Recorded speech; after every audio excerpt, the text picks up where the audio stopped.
Assalamualaikum warahmatullahi wabarakatuh. Innal hamdalillah nahmaduhu wa nasta'inuhu wa nastaghfiruh wa na'udzu billahi min shururi anfusina wa min sayyiati a'malina may yahdihillahu fala mudilla lahu wa may yudlil fala hadiya lahu. Asyhadu an la ilaha illallah wahdahu la syarika lahu wa asyhadu anna Muhammadan 'abduhu wa rasuluh. Rabbi shrah li sadri wa yassir li amri wahlul 'uqdatam min lisani yafqahu qawli. Amma ba'du. Yang terhormat Bapak Kepala Kantor beserta para pimpinan Kantor Kementerian Agama Kabupaten Bojonegoro, yang kami hormati Takmir Masjid Al-Ikhlas Kantor Kementerian Agama Kabupaten Bojonegoro, dan para hadirin hadirat yang dirahmati Allah.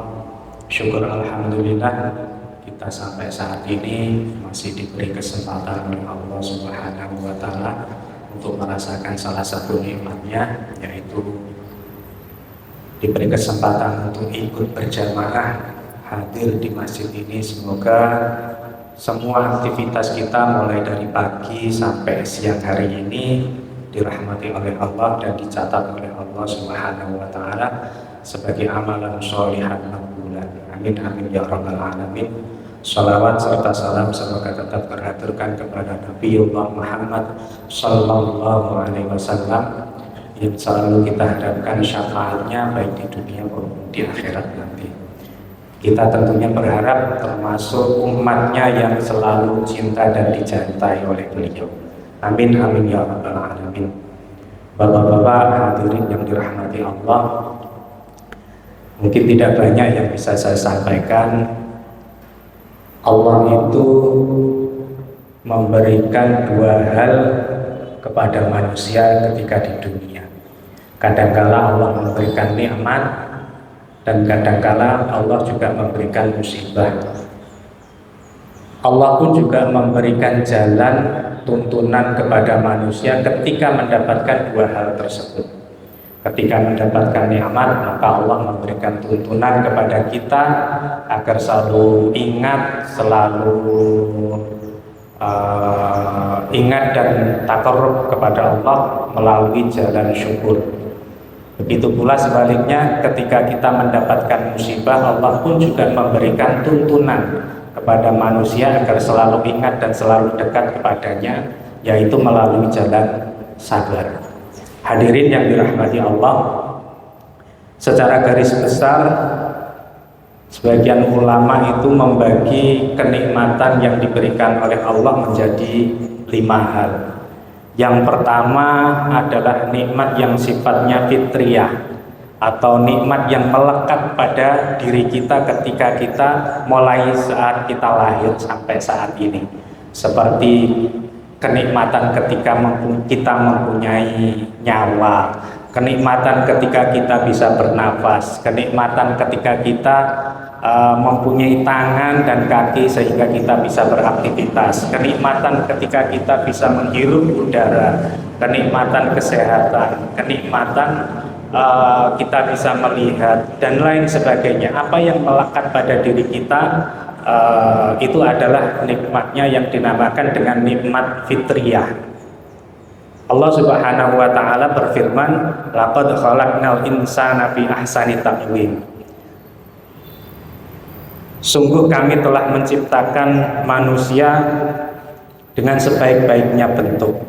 Artinya apa yang kita miliki saat ini, bentuk tubuh kita yang kita miliki saat ini adalah suatu hal yang terbaik dari Allah Subhanahu wa Ta'ala. Ini adalah yang namanya nikmat fitriyah.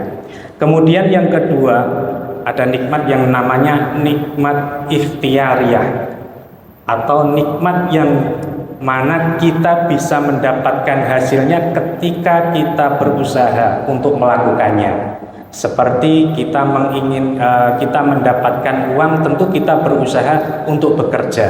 Kita mendapatkan jabatan ketika kita bekerja, maka kita berusaha untuk mendapatkan hal itu. Sesuatu yang kita usahakan untuk kita bisa meraihnya, itu adalah nikmat ikhtiariyah. Kemudian selanjutnya ada nikmat yang diciptakan oleh Allah berupa alam ini. Alam semua yang ada di dunia ini adalah untuk kemanfaatan bagi manusia. Ini adalah nikmat alamiah. Ada pohon yang bisa mengeluarkan, yang bisa memproduksi oksigen, kemudian kita bisa hirup oksigennya. Kemudian ada hujan yang kemudian ketika turun dan mampu menumbuhkan tumbuh-tumbuhan di bumi. Nah, ini adalah sebuah kenikmatan yang diberikan oleh Allah, semuanya untuk kemanfaatan manusia. Kemudian yang keempat adalah nikmat diniyah atau nikmat yang sifatnya keagamaan. Kita mulai lahir, kemudian mengenal yang namanya Islam, kemudian mengenal yang namanya iman, sampai saat ini masih kita pegang teguh. Ini adalah juga merupakan sebuah kenikmatan yang luar biasa yang diberikan oleh Allah Subhanahu wa Ta'ala. Kemudian yang terakhir adalah nikmat ukhrawiyah atau nikmat yang sifatnya akhirat nanti, yang kita bisa merasakannya ketika nanti kita sudah di akhirat. Kenikmatan ini baru kita rasakan ketika di akhirat, sesuai dengan amal perbuatan yang kita lakukan ketika di dunia. Allah Subhanahu wa Ta'ala berfirman dalam surat An-Nahl ayat 97, Bismillahirrahmanirrahim, Man amila sholihan min dzakarin aw unsa wa huwa mu'minun. Barang siapa mengerjakan kebajikan, baik lelaki maupun perempuan, wa huwa mu'minun, dan dia dalam keadaan mukmin, falanuhyiyannahu hayatan thayyibah, maka kami pasti akan memberikan kehidupan yang layak, kehidupan yang baik.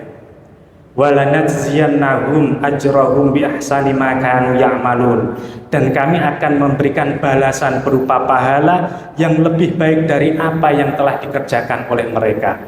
Ini adalah janji Allah memberikan kenikmatan kepada manusia, memberikan balasan yang lebih baik kepada manusia apa yang dia dilakukan ketika di dunia. Hadirin yang dirahmati Allah, yang menjadi pertanyaan besar saat ini adalah sejauh mana kita sudah bisa bersyukur atas kenikmatan yang telah diberikan oleh Allah kepada kita. Imam Al-Ghazali memberikan kriteria orang-orang yang bersyukur itu menjadi 3 kriteria. Yang pertama adalah al-ilmu, menyadari, mengetahui, memahami bahwa apa yang dia terima, apa yang dia miliki, apa yang dia nikmati saat ini itu datangnya dari Allah Subhanahu wa Ta'ala, tidak dari yang lain. Kemudian yang kedua adalah al-hifdzu, yaitu menjaga kenikmatan itu. Apa yang kita miliki, apapun bentuknya, kita harus jaga itu. Bahkan Nabi SAW pernah bersabda, ada 2 kenikmatan yang manusia sering lalai, yaitu kenikmatan kesehatan dan kenikmatan waktu senggang. 2 kenikmatan ini sering dilalaikan oleh manusia. Manusia baru merasakan bahwa sehat itu adalah sebuah kenikmatan ketika diuji oleh Allah dengan ditimpakan sakit. Begitu pula ketika kita mempunyai waktu senggang, kita baru merasa bahwa waktu senggang ini adalah merupakan kenikmatan yang luar biasa yang diberikan oleh Allah ketika kita sudah tidak mampu lagi untuk melakukan atau tidak mempunyai lagi waktu senggang. Nah, maka dari itu wajib hukumnya bagi kita menjaga kenikmatan yang saat ini ada pada diri kita. Kemudian yang terakhir adalah al-amal, yaitu menjadikan semua kenikmatan yang kita miliki, apapun bentuknya, untuk selalu mendekatkan diri kepada Allah. Kita jadikan sarana untuk kita mendekatkan diri kepada Allah. Ketika kita mempunyai kesehatan, maka kita gunakan kesehatan itu di jalan yang baik. Ketika kita mempunyai harta misalnya, kita tasarrufkan harta kita di jalan yang ditentukan oleh Allah Subhanahu wa Ta'ala. Ketika kita mempunyai jabatan, kita gunakan jabatan itu untuk memberikan kemanfaatan bagi orang lain. Ketika 3 hal ini kita mampu untuk melaksanakannya, maka janji Allah, la in syakartum la azidannakum. Ketika engkau mampu bersyukur atas nikmat yang aku berikan kepadamu, la azidannakum, maka aku akan tambah kenikmatan itu padamu.